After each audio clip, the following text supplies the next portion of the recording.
Hey Mikey, greetings once again from Sydney to tell you about day 3 of the 5th and final Ashes Test match. If you remember from yesterday, Chris Rogers and George Bailey were the two not-out batsmen for Australia. Rogers went on to score a heart-warming century, which was delightful. Bailey scored 46. I said he needed 100 to save his spot.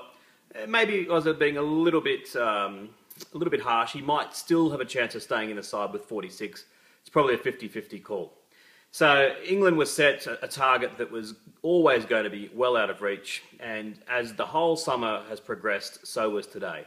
They batted okay for a while, and then the collapse when it came was really embarrassing. England lost wickets, bang, bang, bang, bang, bang, and it was all over before you could possibly imagine. Mitchell Johnson, the Australian fast bowler, was named man of the series. Australia have won the series 5-0. Now, there's only been, in the whole history of the Ashes, 3 instances where a side has won every single match. And the first of those was way back in 2021 when both sides were recovering from, both nations were recovering from the war. England were a ravaged team. And the matches were played to a finish then. One match lasted for 6 long days, which would have been a draw in this day and age.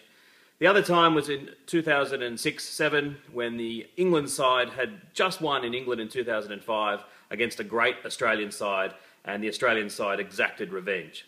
This time, England came in as favourites, having comprehensively beaten Australia in England.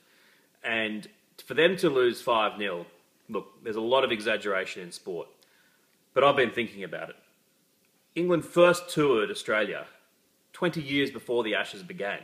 Back in 1861, Charles Dickens was asked to do a lecture tour and said no, so someone organised an England cricket team to come out instead. In the 153 odd years since then, this has been the worst English side ever to come here in terms of the results. It has been an absolute abject embarrassment and humiliation for all of them, a total unmitigated disaster.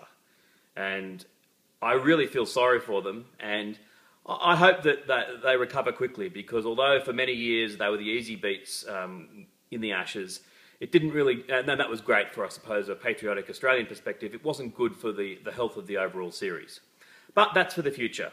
As for the now, cricket, being cricket, pretty poorly sort of run sport, after the magnificence of the Ashes, there should be a pause to let it all die down and settle down.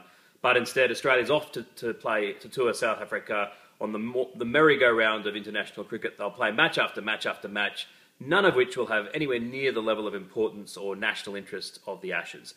But the Ashes themselves have been fantastic. The crowds have been enormous, the TV ratings have been huge, and for all that people say that Australia is too obsessed by sport, and it has been nice that there's been a general air of pleasure that the national cricket team has done well.